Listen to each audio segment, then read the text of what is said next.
साथ संगत जी, प्रेम से कहना धन निरंकार जी। स्वागत है आप सभी का आपके ही चैनल पर। हाजिर हूँ मैं आप सभी के लिए एक नई साखी लेकर। तो चलिए आज की साखी सुनते हैं। साथ संगत जी, अपने ऑफिस के कैबिन से बाहर निकल कर आई विशाली की नज़र जैसे ही घड़ी पर पहुंची तो फिर वो एक बार से झुंझला उठी। विशाली की आंखें भीगी हुई थी। विशाली को इस तरह से देखकर उसकी सहकर्मी गरिमा ने पूछा, क्या हुआ विशाली, आज तो तुम्हारी प्रेजेंटेशन बहुत अच्छी रही, फिर तुम्हारी आंखों में आंसू क्यों? तब विशाली ने गरिमा से केवल इतना ही कहा, गरिमा, मैं एक अच्छी बेटी नहीं हूँ। ये कहते हुए विशाली रोने लगी। साथ ही साथ विशाली कहने लगी, इस समय मैं जल्दी में हूँ, मैं फिर कभी बात करूँगी। और फिर तेजी से विशाली स्कूटी लिए ऑफिस पार्किंग से बाहर निकल गई। रास्ते में उसे रह रहकर अपने बॉस की बातें याद आ रही थी। जब विशाली ने छुट्टी की एक अर्जी अपने ऑफिस में दी थी, तब विशाली के बॉस ने उसको कहा कि विशाली, छुट्टी के बारे में तो सोचना भी मत, तुम्हें तो पता है कि आज की ये प्रेजेंटेशन तुम्हें देनी है और ये प्रोजेक्ट हमारी कंपनी के लिए बहुत ज़रूरी है।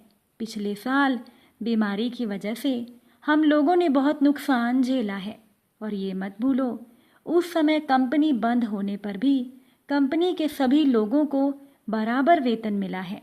अब ऐसे समय में तुम लोगों को भी अपनी कंपनी के लिए सोचना होगा। तब विशाली ने कहा, सर, मेरे सास ससुर पहली बार यहाँ शहर में हमारे साथ कुछ दिन रहने के लिए आए हैं, आप समझने की कोशिश कीजिए। तब विशाली के बॉस ने कहा, मुझे इस बारे में कोई बात नहीं करनी, लेकिन तुम्हें छुट्टी नहीं मिलेगी। ये कहकर बॉस तो सीट से उठकर चले गए। लेकिन अब विशाली को समझ में नहीं आ रहा था कि अब वो क्या करे। उसे रह रह कर याद आ रहा था कि बॉस का कहना तो सच ही है। कोरोना की वजह से अच्छे अच्छे लोगों को बेरोजगार होना पड़ा था। खुद विशाली का पति नीरज भी इससे अछूता नहीं रहा था। नीरज की भी नौकरी चली गई थी। विशाली की आंखें भीगी हुई थी और उसे याद आ रहा था कि कैसे उस बुरे समय में उसके पति नीरज के माता पिता उनकी मदद के लिए आगे आए। विशाली शादी के बाद पहली बार गांव में गई क्योंकि शहर में सब बंद था। किराए का घर, खाना पीना। विशाली को लगा कि सब कैसे होगा। ये सोचकर वो बहुत परेशान थे कि नीरज के माता पिता यानी विशाली के सास ससुर ने उन लोगों से कहा कि बेटा, कुछ दिन हमारे पास यहाँ गांव में आकर रहो। और वहाँ पर उन्होंने विशाली को बहू की तरह नहीं, बेटी की तरह प्यार किया। विशाली की सास ने उसे बहुत कुछ अपने हाथों से बना कर खिलाया था। विशाली ने भी सोचा था कि वो अपने सास ससुर को शहर में बुलाकर उनकी भरपूर सेवा करेगी और उन्हें एक अच्छी बेटी बनकर दिखाएगी। लेकिन सुबह ऑफिस के लिए जल्दी निकलना और प्रेजेंटेशन की वजह से वो 7 बजे ऑफिस से निकलती और घर पहुंचते ही उसे रात के 8 बज जाते। और नीरज को भी नई नौकरी काफ़ी दूरी पर मिली थी। अब नीरज भी चाहे कितनी ही जल्दी क्यों ना करे, उसे भी घर पहुंचने पर शाम के 6 तो बज ही जाते थे। अब नीरज को चाय बनानी आती थी तो सुबह शाम चाय बनाकर नीरज ही अपने माता पिता को दे दिया करता था। लेकिन विशाली को तो घर में पहुंचते ही रसोई घर में काम करना पड़ता था, क्योंकि विशाली के सास की तबीयत ठीक नहीं थी, इसीलिए वो काफ़ी कमज़ोर हो गई थी और इलाज करवाने के लिए ही वो लोग शहर में आए थे। और ऐसे में अब विशाली की सास रसोई का काम कैसे करे, इसीलिए नीरज ने भी पिछले 2 दिनों से होटल से खाना मंगवा कर खाया था। लेकिन बाहर के खाने में नमक, मिर्च, तेल, मसाले विशाली के सास ससुर को पसंद नहीं था। विशाली आकर देखती थी कि बाहर से मंगवाया हुआ खाना उसके सास ससुर ने अच्छे से खाया भी नहीं। फिर विशाली ने सोचा, क्या करूं, मैं नौकरी भी नहीं छोड़ सकती क्योंकि यहाँ शहर में इतने खर्चे हैं। और साथ ही साथ विशाली के पति नीरज का एक सपना था कि वो यहाँ शहर में अपना घर खरीदकर अपने माता पिता के साथ रह सके। और इसके लिए विशाली का भी नौकरी करना बहुत ज़रूरी था। बस इसी कश्मकश में विशाली अपने घर पर पहुंची और घर पर अंदर आते ही अपनी सास को कुर्सी पर बैठा देखकर विशाली ने कहा, माँ जी, अब आपकी कैसी तबीयत है? क्या करूँ माँ जी, ऑफिस में इतना काम था कि मैं फ़ोन पर आपकी तबीयत के बारे में पूछ ही नहीं पाई। बस 5 मिनट मैं आपके लिए खाना बनाती हूँ। विशाली की सास ने कहा, अरे बेटा, इतनी भी क्या जल्दी है, पहले हाथ मुंह धोकर कुछ देर आराम कर।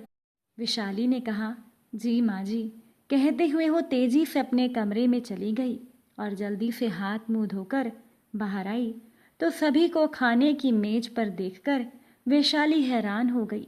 कहने लगी, अरे ये क्या नीरज, आज आपने फिर से बाहर से खाना क्यों मंगवा लिया? मैं तो खाना बनाने वाली थी।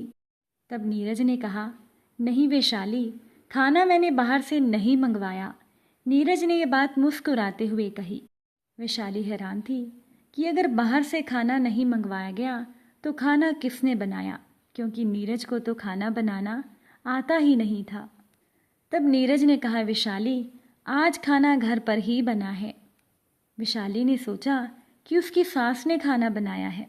विशाली ने कहा, माँ जी, मैं बहुत शर्मिंदा हूँ, मैं एक अच्छी बेटी नहीं बन सकी। तब नीरज ने फिर से मुस्कुराते हुए कहा, अरे आज का खाना पिताजी ने बनाया है। अब ये बात सुनकर विशाली की हैरानगी की सीमा नहीं रही। विशाली के ससुर ने कहा, बेटा, मैंने तो तुम्हारी सास के निर्देशन में सारा खाना बनाया है, आप जरा चखकर बताओ कि खाना कैसे बना है। जैसे ही खाने का निवाला विशाली ने मुंह में डाला, उसकी आंखों से आंसू बहने लगे। आंसुओं को देखकर विशाली के ससुर बहुत हैरान थे। उन्होंने विशाली को कहा, क्या हुआ बेटा, क्या मैंने मिर्च मसाले ज़्यादा डाल दिए? विशाली ने कहा, नहीं पिताजी, मिर्च मसाले ज़्यादा नहीं, आपने खाने में प्यार ज़्यादा डाल दिया है। ये कहकर विशाली मेज के किनारे खड़े अपने ससुर के पैरों में झुक गई। विशाली के ससुर ने कहा, अरे बेटा, बेटियां पैरों को नहीं छूती, बेटियों की जगह पिता के दिल में होती है, इसीलिए तो बेटियों को सिर का ताज कहा जाता है। और मैंने कुछ अनोखा काम तो नहीं किया, अपना परिवार तो अपना होता है, और एक घर परिवार में घर के सभी काम हर किसी की जिम्मेदारी होती है। हम सभी देखते हैं कि तुम परिवार को खुश रखने के लिए दिन रात कितनी मेहनत करती हो, तो हम तुम्हारी थोड़ी सी मदद तो कर ही सकते हैं। साथ संगत जी, इस दिन के बाद से विशाली के दिल में अपने सास ससुर की इज्जत और ज़्यादा बढ़ गई। सच ही तो है कि एक परिवार में घर के सभी काम, घर के हर एक सदस्य की जिम्मेदारी होती है। तो ऐसे में अगर हर एक सदस्य अपनी जिम्मेदारियों को निभा ले तो फिर कोई भी काम किसी एक पर बोझ ना बने। आपको आज की ये साखी कैसी लगी, कमेंट करके ज़रूर बताइएगा। चैनल पर नए हैं तो सब्सक्राइब भी ज़रूर कीजिएगा। आप सभी से फिर मुलाकात होगी एक नई साखी के साथ। साथ संगत जी, प्यार से कहना, धन निरंकार जी।